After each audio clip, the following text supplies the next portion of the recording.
కుటుంబంలో ఒకరు చచ్చిపోయినా ఇదే ఒకే కుటుంబం వాళ్ళు పోయినట్టు పోయారండి వీళ్ళందరూ కానీ కనీసం ప్రభుత్వం ఇప్పటివరకు కూడా ఎక్స్రేషన్ అన్నది లేదు. మళ్ళీ ఎంక్వైరీ ఇలా తలగరువు పెట్టిన వాళ్ళు కూడా మళ్ళీ రమ్మని నిన్న రాయవరాన్ని 2 గంటలు 3 గంటలు మీరు పోలీసు ఏమైనా ఎంక్వైరీకి వస్తే ఇంటికి వచ్చి ఎంక్వైరీ చేసుకోవచ్చు కదండి. వీళ్ళని అక్కడికి రమ్మని పెట్టండి. నేను అందరినీ వీళ్ళందరినీ కూడా రాయవరం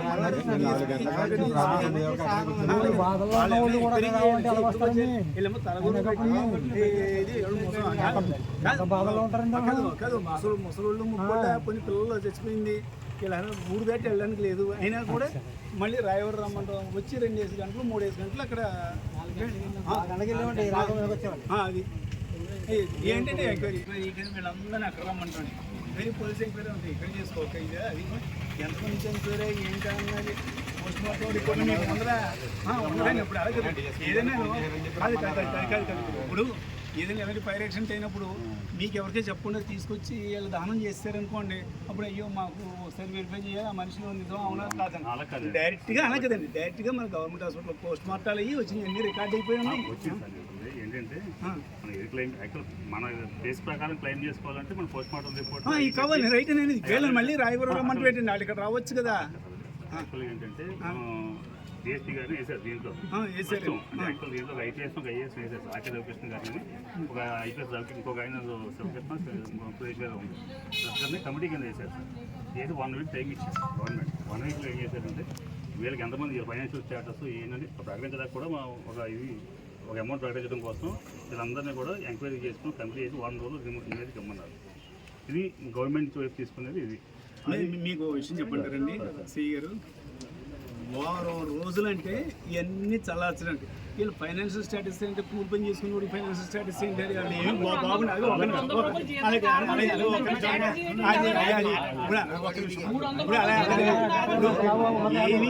ఏమీ లేని వాళ్ళే కాబట్టే కదా 300 కూలికి 400 కూలికి వెళ్ళిన వాళ్ళని ఏమండి చెప్పింది కేసు కట్టి రైట్ ఇలా వారం 10 రోజులు అలా డ్రాగన్ చేస్తే రేపు ఈయన పైకి ఈయన వెళ్ళిపోతాడు, ఈయన పైనకి ఈయన వెళ్ళిపోతాడు, ఈయన పైనకి ఈయన వెళ్ళిపోతాడు, ఇంకెవరో ఉండరు. అప్పుడు కంటి తుడుపుగా ఏదో చేయొచ్చు. అది అంతకంటే బతకండి పాపం ఏమండి ఎక్కడ కదండి. ఇప్పుడు అక్కడ ఎన్నో కూలోళ్ళు కదండి చనిపోయింది. ఏదో రోడ్ యాక్సిడెంట్ అయిందంటే రోడ్డు మీద వెళ్ళిన వాళ్ళు ఎవరో ఏంటో ఏదో బస్సులు అంటే ఎవరెక్కారో ఏంటో తెలియదు. అంటే కూలి పనికి 300 కూలికి 400 కూలికి వెళ్ళిన వాళ్ళు ఇంకా ఉన్నవాడు వెళ్తాడు. 300 పనికి వెళ్ళాడు కదా ఎవడన్నా ఏమీ లేకే కదండి. పోలీస్ వైపు నుంచి కూడా మనం కేసు పెట్టాం. దాంట్లో యాక్సిడెంట్ దాంట్లో పెట్టాం. ల్యాబ్ లైసెన్స్ ఉంది కాబట్టి ఇన్సూరెన్స్ అమౌంట్లో అవన్నీ వచ్చేలాగే ఇది చేస్తాం సార్. ఏమండి మీకు ఇదంతా కూడా డ్రాగన్ చేయడం అండి కదండి. గతంలో ఉంది జగన్ గారు ముఖ్యమంత్రిగా ఉండగాను ఇలాంటి యాక్సిడెంట్ స్పాట్లో ఈవేళ ఎలా జరిగిందంటే మన్నాడు ఇంత ఎక్స్రేషియో అని ఎక్కువ తక్కువ వచ్చేసేది. ఇప్పుడు కనీసం కమిటీలు ఎంక్వైరీ ముందు వీళ్ళకి ఎక్స్రేషియో ఇచ్చేసి అప్పుడు ఇంకా ఏమైనా ఎక్కువ ఇచ్చేదానికి కాబట్టి కమిటీ చేసుకోండి. అంతేగాని ముందు ఏమీ లేకుండా ఏంటి. ఇప్పుడు ఇంకోటి కూడానండి ఇప్పుడు వచ్చింది ఏంటంటే సంస్థలు వీళ్ళందరూ కూడా బీసీ అందరూ కూడా కూలి పనికి వెళ్ళే వాళ్ళండి. వీళ్ళందరూ కూడా ఏమీ లేకపోతే ఇదంటే బాడీని కూడా మేము కలుస్తాం అక్కడ ఇచ్చేస్తామండి. మేము తీసుకెళ్ళమంటున్నారు. చెప్పండి ఎస్పీ గారికి అదే విషయం చెప్పండి. ఎస్పీ గారికి అదే చెప్పండి. ఇప్పుడు అది తేల్చకపోతే మేము బాడీని కూడా తీసుకెళ్ళమంటున్నారు. ఆ రోజు 6 చనిపోయి ఉన్నారండి. చనిపోతే స్థానిక ఎమ్మెల్యే గారు వచ్చారండి. అంటే మా కింద మంత్రులు వచ్చారు. అందరూ వచ్చి మీకు మేమన్నా హామీ ఇచ్చారండి. ఆ రోజు హామీ ఇచ్చారండి. హామీ ఇచ్చింది మాకు అధికారపూర్వకంగా కావాలంటున్నామండి. అంతే ఒక మాట పూర్వకంగా దాన్ని ఫిక్స్ చేయలేదు కదా. ఎంక్వైరీ చేసిన దాని గురించి ఎంక్వైరీ చేసి దాని మీద వాళ్ళు ఆఫీసులు ఏం చెప్తారో దాన్ని బట్టి చేద్దామని వేరే ఆఫీసర్ ఎదురుగా మన 6 వాళ్ళిద్దరు అయిపోయింది. అవగాహన లేకుండా మాట్లాడతాం. ఆఫీసర్లు వచ్చి ఏం చేస్తారు అవగాహనతో ఇప్పుడు వరకు జరగలేదు కదా సార్. ఇచ్చి అప్పుడు మిగతా దాని గురించి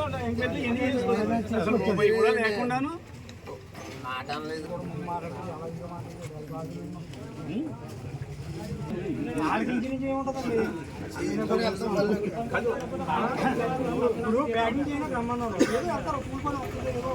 కూలి పని కట్టుకొని పాన్ బ్యాగ్ పెట్టుకొని చెట్టు ముక్కలు పట్టుకొని పళ్ళు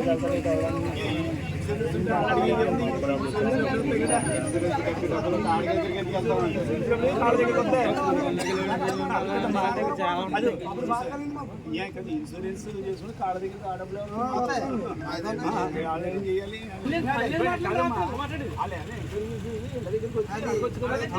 వీళ్ళేమో తలగొరు పెట్టిన వాళ్ళు ఏమో ఊరు దాటం లేదు, వీళ్ళందరినీ చేయడం బాధల్లో 3 గంటలు బాధ.